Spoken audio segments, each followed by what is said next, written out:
Marwari media आप देख रहे हैं। आज है 6 दिसंबर 2025 शनिवार का दिन, हिंदू तिथि पौष माह की द्वितीया। नजर डालेंगे आज की बड़ी खबरों पर। शुरुआत करेंगे देश की बड़ी खबर के साथ। बहुत बड़ी खबर, इस समय पूरी दुनिया की नजर भारत पर है क्योंकि रूस के राष्ट्रपति व्लादिमीर पुतिन भारत दौरे पर है। रूस के राष्ट्रपति व्लादिमीर पुतिन के भारत का कल दूसरा दिन था। कल के कार्यक्रम के तहत रूसी राष्ट्रपति भवन पहुंचे, जहां उनका औपचारिक स्वागत किया गया। इसके बाद पीएम मोदी और पुतिन के बीच हैदराबाद हाउस में द्विपक्षीय बैठक हुई। इस दौरान पीएम मोदी ने भारत और रूस के बीच दोस्ती को ध्रुव तारे की तरह स्थिर बताया। उन्होंने कहा, पिछले 8 दशकों में दुनिया में कई उतार चढ़ाव देखे हैं। मानवता को कई तरह की चुनौतियां और संकटों से गुजरना पड़ा है, लेकिन इन सब के बीच भारत और रूस की दोस्ती ध्रुव तारे की तरह हमेशा अटल और स्थिर बनी रही।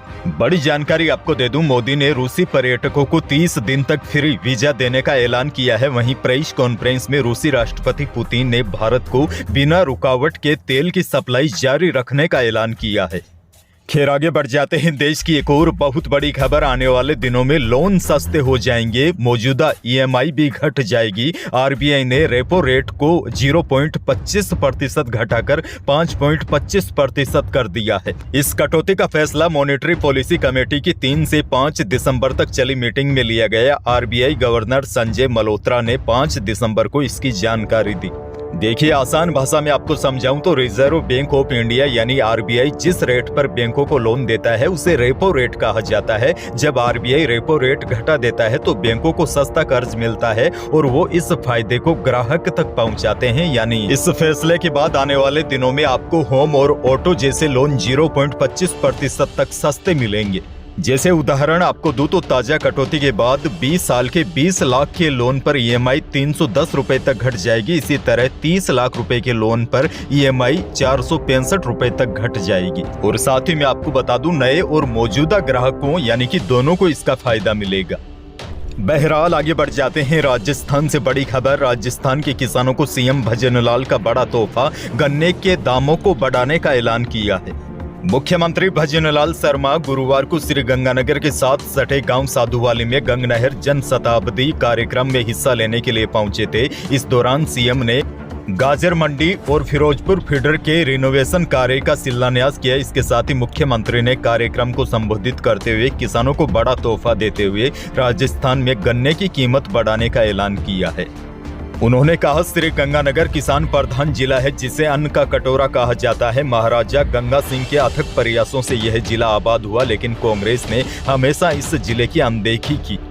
कार्यक्रम को संबोधित करते हुए सीएम भजनलाल शर्मा ने गन्ने का समर्थन मूल्य 15 रुपए प्रति क्विंटल बढ़ाने की भी घोषणा की। अब राजस्थान में अगेती किस्म के गन्ने का दाम 401 रुपए से बढ़कर 416 रुपए हो गया है, जबकि मध्यम किस्म के गन्ने का भाव 391 रुपए से बढ़कर 406 रुपए और पछेती किस्म के गन्ने की कीमत 386 रुपए से बढ़ाकर 401 रुपए प्रति क्विंटल हो गई है। इसके साथ ही सीएम ने कहा, श्रीगंगानगर के किसानों को जल्द ही दिन में बिजली उपलब्ध करवाई जाएगी।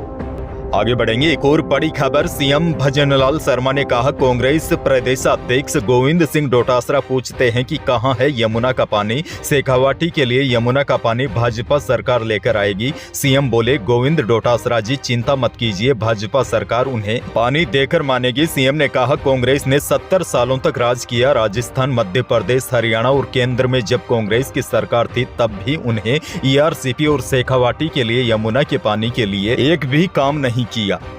अच्छा, देखिए, पानी की बात हो रही है तो एक और बड़ी जानकारी आपको दे दूं। अब गंगा नहर की नींव रखे पूरे 100 साल हो गए हैं। यह नहर बीकानेर के तत्कालीन महाराजा गंगा सिंह की दूरदर्शिता और जिद से आई। इंदिरा गांधी नहर का कॉन्सेप्ट भी इसी नहर से आया था। आज इंदिरा गांधी नहर से 2 करोड़ लोगों को पानी मिल रहा है। गंग नहर 144 किलोमीटर दूर फिरोजपुर पंजाब से यहाँ आई थी। इसके लिए 100 साल पहले तत्कालीन महाराजा गंगा सिंह ने 5.5 करोड़ रुपए खर्च किए। आपको बता दूं, 100 साल पहले ये रकम बहुत बड़ी थी, यानी कि आज के अरबों रुपए। 56वां अकाल साल 1999 से 1900 के समय जब किसान और आम लोगों की मौत होने लगी थी, महाराजा ने सोचा कि पंजाब की सतलुज नदी का पानी लाना होगा। महाराजा गंगा सिंह महज 2 साल में कैनाल बनाकर बीकानेर तक पानी लेकर आ गए थे। आगे बढ़ जाते हैं। एक और बड़ी खबर, इंडिगो एयरलाइंस की फ्लाइट के संचालन में गड़बड़ी के चलते पैसेंजर्स को परेशानी का सामना करना पड़ रहा है। कई यात्री भूखे बैठे रहे, कई स्टूडेंट्स का एग्जाम छूट गया। वहीं दूसरी एयरलाइंस कंपनियों ने किराया बढ़ा दिया है। यात्रियों को 25,000 रुपए तक ज्यादा किराया देना पड़ रहा है।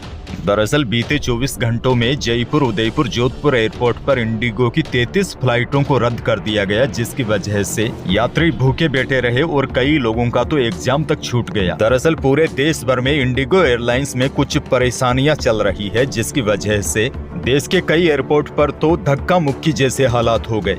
आगे बढ़ेंगे। एक और बड़ी और काम की खबर, सामाजिक सुरक्षा पेंशन योजना के तहत डूंगरपुर जिले समेत कई जिलों में पालनहार योजना में पंजीकृत लाभार्थियों ने अगर 31 दिसंबर तक अपना वार्षिक सत्यापन नहीं करवाया तो उन्हें योजना का लाभ नहीं मिलेगा। ऐसे में अगर इन लाभार्थी बच्चों ने सत्यापन नहीं करवाया तो पालनहार पेंशन अटक सकती है।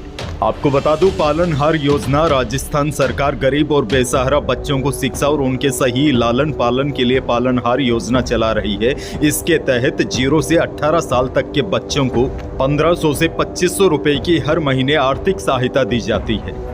जयपुर से बड़ी खबर, प्रसिद्ध कथावाचक इंद्रेश उपाध्याय ने शुक्रवार को प्रिया शर्मा के साथ वैदिक रीति रिवाज के साथ 7 फेरे ले लिए। तिरुपति बालाजी मंदिर की तर्ज पर तैयार विशेष विवाह मंडप में करीब 3 घंटे तक मुख्य रस्में संपन्न हुई। मंडप में दूल्हे के पीछे माता पिता के साथ पंडित धीरेन्द्र शास्त्री बैठे नजर आए।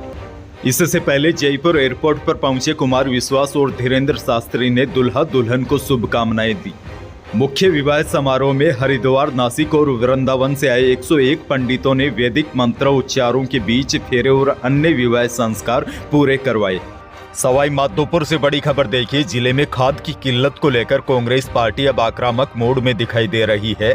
खाद की कमी के लगातार बढ़ते संकट और किसानों को परेशानी को लेकर शुक्रवार को बामनवास विधायक और कांग्रेस के नवनियुक्त जिला अध्यक्ष इंदिरा मीणा के नेतृत्व में एक जोरदार रैली निकाली गई। रैली में बड़ी संख्या में कांग्रेस पदाधिकारी और कई कार्यकर्ता शामिल हुए। अच्छा देखिए, खाद की समस्या कोई एक जिले की समस्या नहीं है। कई जिलों में किसान सुबह 5 बजे ही खाद के लिए लाइन में लग जाते हैं। उसके बावजूद भी किसानों को समय पर खाद नहीं मिल पा रही है। बांसवाड़ा से भी बड़ी खबर, बांसवाड़ा में एक नवजात बच्ची कागज के बॉक्स में बंद मिली। बच्ची खून से सनी हुई थी और बॉक्स में चींटियां भरी हुई थी। उसके रोने की आवाज सुनकर राहगीर महिला ने झाड़ियों के बीच में बॉक्स को निकाला। इसके बाद बच्ची को हॉस्पिटल में एडमिट कराया। मामला बांसवाड़ा के गढ़ी तहसील के बोरी गांव का गुरुवार शाम 7 बजे का है। डॉक्टर्स के अनुसार बच्ची का जन्म 6 घंटे पहले ही हुआ था। उसे सांस लेने में परेशानी हो रही है। आगे बढ़ेंगे। बड़ी खबर, इंटरनेशनल मार्केट के तेजी के असर से जयपुर सराफा बाजार में शुक्रवार को दोनों कीमती धातुओं में रिकॉर्ड तेजी देखी गई। चांदी 2300 रुपए की छलांग लगाकर 1,83,000 रुपए प्रति किलो पर पहुंच गई। शुद्ध सोना भी 900 रुपए महंगा होकर 1,31,900 रुपए प्रति 10 ग्राम रहा और जेवराती सोना भी 800 रुपए बढ़कर 1,23,300 रुपए प्रति 10 ग्राम रहा। अनाज मंडियों के भावों की बात करें तो बीकानेर की अनाज मंडी में गवार का भाव अधिकतम 4630 रुपए रहा। मोट का भाव अधिकतम 4951 रुपए रहा। बीकानेर की मंडी में मूंग का भाव अधिकतम 7050 रुपए रहा। और मेड़ता अनाज मंडी की बात करें तो मेड़ता की अनाज मंडी में मूंग का भाव अधिकतम 7400 रुपए रहा। वहीं सरसों का भाव 6802 रुपए रहा और गंवार 4980 रुपए तक बिका। मौसम को लेकर भी बड़ी खबर आपको दे दूं, प्रदेश के कई जिले शीतलहर की चपेट में आ गए हैं। तापमान में 2 से लेकर 4 डिग्री सेल्सियस तक की गिरावट दर्ज की गई है। सिक्कर और चूरू, यह 2 जिले सर्दी की सबसे ज्यादा चपेट में हैं। गांव में ओस जमने से पाला पड़ने की भी आशंका बढ़ गई है। दरअसल उत्तर भारत से आ रही बर्फीली हवाओं की वजह से प्रदेश में तापमान तेजी से गिर रहा है। सिक्कर, चूरू और जयपुर सहित कई शहरों में आज भी सर्दी का असर ज्यादा रहेगा। मौसम विशेषज्ञों के अनुसार राज्य में अगले 1 सप्ताह तक मौसम साफ रहने की संभावना है। अंत में एक और बहुत बड़ी खबर, लोकसभा में शुक्रवार को हेल्थ सिक्योरिटी से national security cess bill pass हो गया। इस बिल के पास होने के बाद पान मसाला, तंबाकू और सिगरेट जैसी चीजें महंगी हो सकती है। बिल पर चर्चा के दौरान विपक्ष के सवालों पर वित्त मंत्री निर्मला सीतारमण ने कहा कि इससे मिले फंड का इस्तेमाल नेशनल सिक्योरिटी के लिए किया जाएगा। उन्होंने कहा कि इस बिल का मकसद है गुटखा, पान मसाला, बीड़ी, तंबाकू के उत्पादन पर सेस लगाकर स्वास्थ्य और राष्ट्रीय सुरक्षा के लिए धन जुटाना है। यानी कि जो पैसा आएगा वह सेना के हथियारों में इस्तेमाल होगा ताकि देश की सुरक्षा और अधिक मजबूत हो सके। यही थी प्रदेश और देश की आज की बड़ी और महत्वपूर्ण खबरें। वीडियो को लाइक करना बिल्कुल न भूलिए और चैनल पर नए हैं तो सब्सक्राइब जरूर कीजिए ताकि आप अपडेट रहे बड़ी और काम की खबरों से। धन्यवाद।